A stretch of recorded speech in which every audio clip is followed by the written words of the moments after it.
Di sini kita akan belajar pengertian apa ini model pembelajaran jigsaw.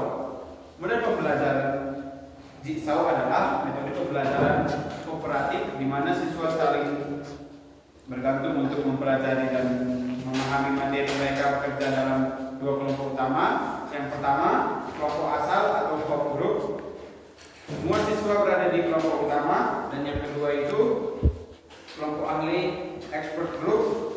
Siswa berpindah ke tempat lain yang membahas satu bagian materi, lalu kembali ke kelompok asal untuk mengajar bagian itu.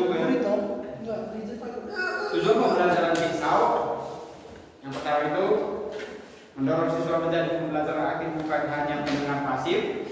Yang kedua, meningkatkan keterampilan sosial dan akademik secara bersamaan. Dan yang ketiga, menumbuhkan rasa tanggung jawab terhadap proses dan hasil dari kelompok. Ada juga prinsip dasar jigsaw, interdependensi positif. Setiap anggota kelompok bertanggung jawab atas pemahaman materi yang dimiliki dan diajarkan ke anggota lainnya. Tanggung jawab individu, setiap siswa harus menguasai materi dan mampu menjelaskan kepada kelompok. Interaksi, tatap muka, diskusi dan kolaborasi antara anggota kelompok sangat penting. Keterampilan sosial, mengembangkan kemampuan komunikasi, mendengarkan dan menghargai pendapat orang lain.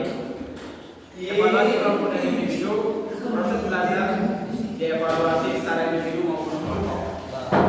Ada ciri khas jigsaw, terlibat aktif, semua siswa berperan penting dalam menyampaikan materi. Kemandirian siswa mempelajari materi dalam materi sebelum berbagi. Dari kedua, saling bergantung positif, keberhasilan kelompok bergantung pada kontribusi setiap anggota.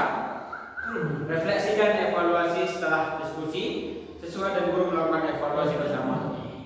Langkah-langkah model jigsaw. Yang pertama, guru membagi kelas menjadi kelompok asal 4 sampai 6 siswa per kelompok. Materi dibagi menjadi beberapa bagian per topik. 3. Setiap siswa dalam kelompok asal mendapat satu bagian materi. Dan yang keempat, siswa mendapat bagian sama berkumpul membentuk kelompok ahli. Di kelompok ahli, siswa mendalami topik dan menyusun saling menjelaskan. Dan yang keenam, siswa kembali ke kelompok asal dan mengajarkan bagian materinya. Dan yang ketujuh, diakhiri dengan diskusi kelas dan evaluasi.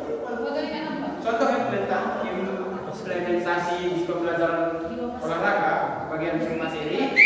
Bagian A, materi teknik dasar dibagi menjadi 5 subtopik. Bagian B, servis bawah atau atas. Bagian C, passing bawah. Dan bagian D, passing atas, smash dan spike dan blocking. Langkah implementasi, guru membagi siswa ke dalam kelompok asal bisa 4 siswa per kelompok. Setiap siswa mendapat satu topik dan bergabung ke kelompok ahli sesuai topiknya. Dan yang ketiga, di kelompok ahli mereka belajar teknik peraturan untuk demonstrasi dari video atau guru. Kembali ke kelompok asal dan menjelaskan dengan praktik sederhana. Sesi latihan bersama dilakukan dengan menerapkan hasil diskusi. Penilaian dilakukan berdasarkan pemahaman dan keterampilan yang ditampilkan. Manfaat jigsaw dalam pembelajaran PJOK: meningkatkan pemahaman teknis lewat pengulangan penjelasan dan patriotik, melatih komunikasi saat menjelaskan teknik kepada teman, mendorong kerjasama tim dalam olahraga memang menuntut kolaborasi, mengurangi kecemasan siswa yang masuk dalam praktik langsung, mendorong keaktifan. Selamat pagi anak-anak. Pagi, Pak. Di sini kita akan melanjutkan materi kita sebelumnya. Tapi di sini saya akan bagi kita kelompok. Mulai hitung dari 1, 2, 3, 4, 1, 2, 3. 4. Oke, kelompok 1 itu servis bawah, kelompok 2 smash, kelompok 3 servis atas, dan kelompok 4 itu blok. Oke anak-anak, dari nomor 1 sama nomor 1 dan nomor 2, 3, 4 selanjutnya Bapak mau kalian diskusi bersama kelompok ahli dengan materi yang